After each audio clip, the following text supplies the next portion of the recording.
En manchette aujourd'hui, Rabaska aura accès au fleuve, nouvel outil touristique à Montmagny et du financement pour 2 organismes sur la condition féminine.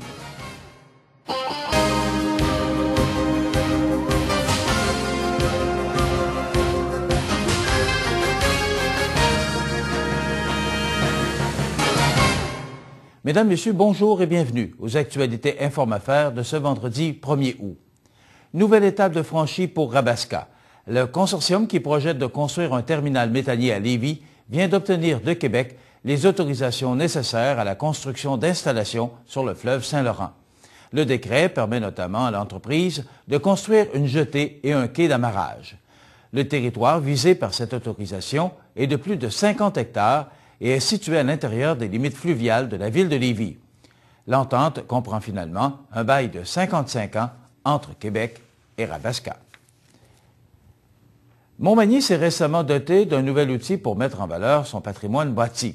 Quand l'histoire à pignon sur rue guidera ses utilisateurs vers 47 bâtiments d'intérêt patrimonial.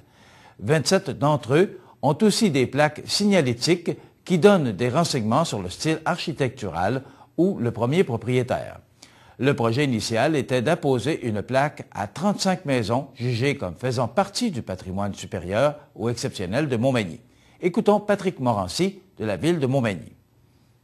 Ce qu'on fait à l'intérieur de ce guide-là, qui en fait est un outil de promenade, sont répertoriés en 4 secteurs.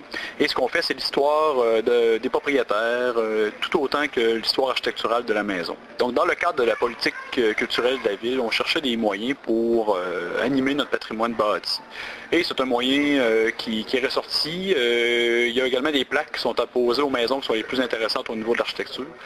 Tiré à 1500 exemplaires, le guide est disponible dans les bureaux de l'Office du tourisme de la Côte-du-Sud.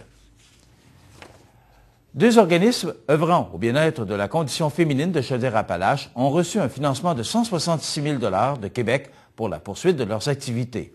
Le réseau des groupes de femmes de Chaudière-Appalaches, organisme communautaire qui regroupe tous les organismes œuvrant en condition féminine, et le projet Vision Femmes Beauce-Sartigan bénéficieront de la générosité du programme à égalité pour décider.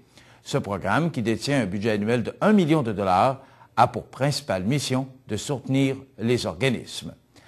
Alors voilà ce qui termine nos actualités Inform-Affaires de ce vendredi 1er août. Soyez des nôtres lundi. Bonne fin de journée.